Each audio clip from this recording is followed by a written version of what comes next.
is my pleasure and honor to sit in front of you, my students and colleagues and friends. And today also, it is such a pleasure to sit between my students, my best students, Nurran Sa'id and Fadia Khalid, to talk about the importance of translation theories.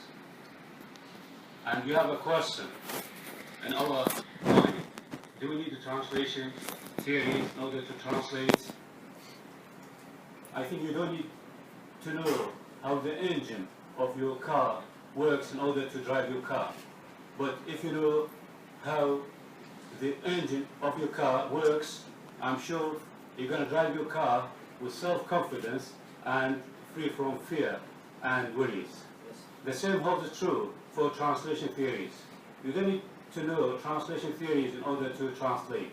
But if you know translation theories, I'm sure you're going to translate with self-confidence. So, we're going to start with Nurran Sa'id. She has 15 minutes, and later we move to Fadia Khalid, also 15 minutes, and later I'm going to finish off the symposium, also I have 15 minutes. When we finish, and then we open the discussion, so the floor is going to be yours at the end of the symposium. Hello everyone, it's Nurran Sa'id, fourth year student at the Department of Translation and Reading Studies.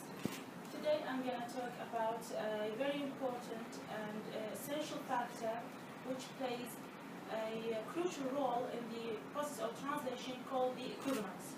We have so many types of equivalences that have been adopted by linguists and scholars, but today I'm going to discuss one of them, which is very common and very successful, called the dynamic and formal equivalence by the American linguist Eugene Albert Nida, 1964. So the contents of my research is as the following: translation as a process and a product, what is equivalence, indeterminacy theory, dynamic equivalence, formal equivalence, and finally the conclusion. First of all, we have to distinguish between translation as being a process and as being a product. Translation as being a process means the steps, the strategies, the procedures that are taken by several people, not only the translator. And the process of translation actually happens within two levels, the macro level and the micro level. When we talk about the macro level, we are talking about several people who may give the opinion, who may discuss the final draft of your translated text, and those people are the publisher, the editor, the proofreader, the reviser, in addition to the translator. In 2014, المناع has divided the process of translation into 3 stages, namely, as you can see, pre-translation, translation, and post-translation. Pre-translation is the phase of the selection. You as translator, you select your material, and then you have to take into account many factors, like the first one, and the most important one in order to adopt the approach you are going to follow is the text type. You have to know your text type, whether it is, for example, legislative text, scientific text, or literary text. And then you would choose the approach you are going to follow. Okay, this is the text type, and then you have to know the purpose of translation, the marketability, and the readership. The readership is a very important factor because you don't want to translate something, let's say, not so hard, but it's difficult to transfer for the literary text. It's difficult to transfer these beautiful images or rhetorical and metaphorical expressions from one language into another. For example, in Iraq we have very well-known writers named Basra, especially we have Hamad Khdair or Luay Hamza Abbas. We cannot use their materials, their beautiful writings, and transfer them into a language like the English language, which is poor in vocabularies, not as rich as Arabic. And I think we would ruin the style. We won't be faithful in transferring the images. This is the pre-translation phase. The translation is the process when you translate from your language into that other language. The post-translation is the phase of the submitting. You submit your material that has been translated by you to the person in charge, and then they open a dialogue. They discuss your translation, your final one, and even if it was a perfect translation, they would omit, they would add, they would permulate, and then they either take your opinion or not. And then you have either accept or no. And this is up to you as a translator. This is the translation as process in its two levels, the macro level and the micro level. Translation as a product, we are talking about the target text when we talk about the result and the equivalence. And by talking about the equivalence by Cambridge Learner's Dictionary is something that has the same value, the same importance, the same size as something else. And since we are linguistically speaking, so it would be any word or phrase or maybe a sentence that has a suitable and appropriate counterpart in the other language.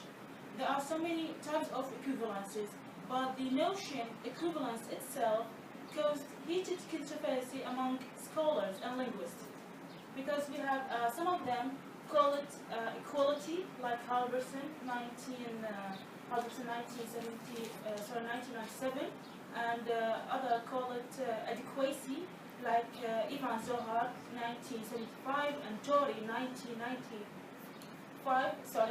And we have other scholars like Gott 1996 who suggested to replace the let's say the notion equivalence by resemblance. He said that optimal equivalence is unattainable. And then Muhammad Farghar 2009 has advocated that suggestion, because Muhammad Farghar suggested to boil down all types of equivalences into three types, namely the functional equivalence, the formal equivalence, and the additional equivalence. But he says that sometimes the interfacing languages may conceptualize the word experience in a similar way that the formal equivalence and functional equivalence may coincide, and then we would have an optimal equivalence. This example is quoted from a short story for the Irish writer James Joyce. We may see here that the source text, she dealt with moral problems as a cleaver deals with meat, and in this case she had made up her mind. You may see that the Arabic translation, the target text, اعتادت السيدة أن تقطع دابر المشاكل غير اللائقة جذريا. You can see that I add the word جذريا, it's not found in the source text. كما يقطع الساطور اللحم وبذلك اتخذت قرارها حيال مسألة ابنتها.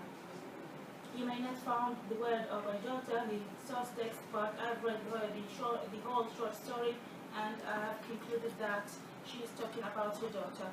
This example shows that we can translate a particular text formally and functionally at the same time, and we would have an optimal equivalence at the end. Okay, it's worth to mention that there's an equivalence. So there's a theory called indeterminacy theory. Indeterminacy theory states that as long as we can translate a particular text several times, it means that there is no equivalence. And this was by the linguist W.B. Quine 1960. We may have this example, and you can see how the indeterminacy theory works. This is quoted from Mark Twain's short story called The 5 Spoons of Life. The source text: he went out into the world and sought out the pleasures that youth delights in. You can see that I have provided 3 copies of translations for one text, and you may add 4th one, you may provide the 5th one, and we may reach for maybe 9 or 10 translations for the same text. And now we know that how the indeterminacy theory works. Okay? So now we go back again to our main topic, which is the dynamic equivalence and formal equivalence of the